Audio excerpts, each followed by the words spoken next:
भाई कितना काम है देवा, कितने घरों का काम करना पड़ता है मेरे को। आजू वाला, बाजू वाला, ऊपर वाला, नीचे वाला, हर एक घर का काम मेरे को ही करना पड़ता है। अकेली जान है मैं, इतना काम कैसे करेगी।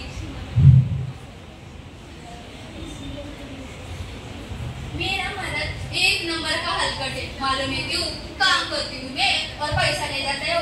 न जाने उन पैसों का क्या कर होगा, क्या मालूम। हेलो हेलो, हाँ कौन? मेम साहब जी बोलिए। छुट्टी 2 दिन की, पर क्यों? गाँव जा रहे हो? चलेगा दीदी, चलेगा।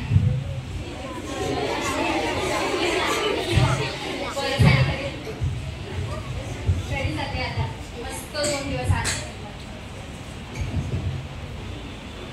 हे काय, घरी पण मला सुख नको, कारण की हेच बघा, मामा जुटलं की त्यांना तोंडवाय लगेच गरम पाणी द्या, इथे चुलीवर चहा ठेवती ना ठेवती तर ओरडलीच की सासू। पारे, अरे पारे, हे धुणं बघ कोण धुणार? तुझी माय येऊन धुणार वय? येऊ जाय। आता इथं माझ्या आईला मध्ये आणण्याची काय गरज आहे म्हणते ना, तरी मी गप बसते। पारे, ए पारे, भाकर तुकडा झाला की नाही? चल, भूक लागली मला, उशीर झालाय कामाला जायला। मी आज अजिबात एकही सुद्धा काम करणार नाही, कारण की आज माझ्या कामाला सुट्टी आहे। माझ्या मॅडमने 2-3 दिवस कामाला सुट्टी दिली आहे। अगं असं का बोलतेस? तुम्ही अजून घरातलं एकही सुद्धा काम केलं नाहीये। तुझ्यामुळे आम्ही उपाशी बसू का? तुला आराम करायचाच असेल तर घरातील सगळे काम हो करते।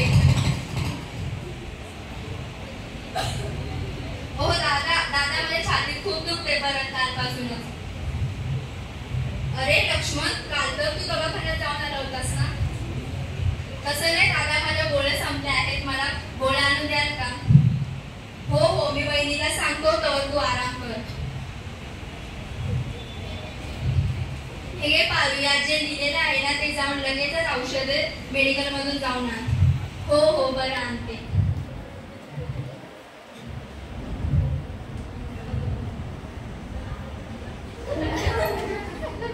अगं वेळे, तुला काय अक्कल बिकल आहे का? लाज लज्जा आहे का? कोणी औषध आणायला मेकअप करून जाते होय?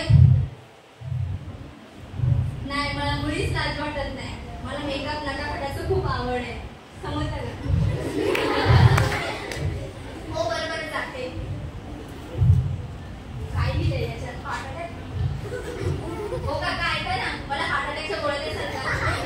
अगं वेळे, हार्ट अटॅकच्या असल्या कुठल्याच गोळ्या भेटत नाही आमच्या दवाखान्यात। हो काका हे आहेत का? घेऊन जाऊ का? अगं ते चुकीच्या गोळ्या घेऊन आहेत, घेऊन नको जाऊ। बरोबर जाते।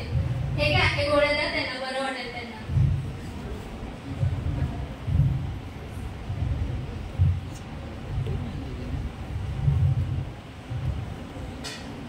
अगं वेळे, हे काय केलंस तुने? मी तुला बीपीच्या गोळ्या देऊन तिला सांगितलं होतं आणि तुझी भलत्याच चुकीच्या गोळ्या आणल्या। अहो असं काय बोलताय? माझ्याकडून काही चूक झाली आहे का? माझं खरंच चुकलंय का? मला माफ करा, कारण की मला लहानपणापासूनच शिक्षणाची आवड नसते, त्यामुळे मी कधीच अभ्यासात भर दिला नाही। नाहीतर मला तुम्ही ज्या गोळ्या आणल्यात ना ते खाऊन तो काहीच बोलत नाही, तो बेशुद्ध पडला आहे। असं का? खरंच माझं चुकलं, माफ करा मला, कारण की मला लहानपणापासून जर काय लिहिता वाचता आलं असतं तर आज मी हे 2 शब्द वाचू शकले असते। बस आता बस, गेले संतापलोय। धन्यवाद।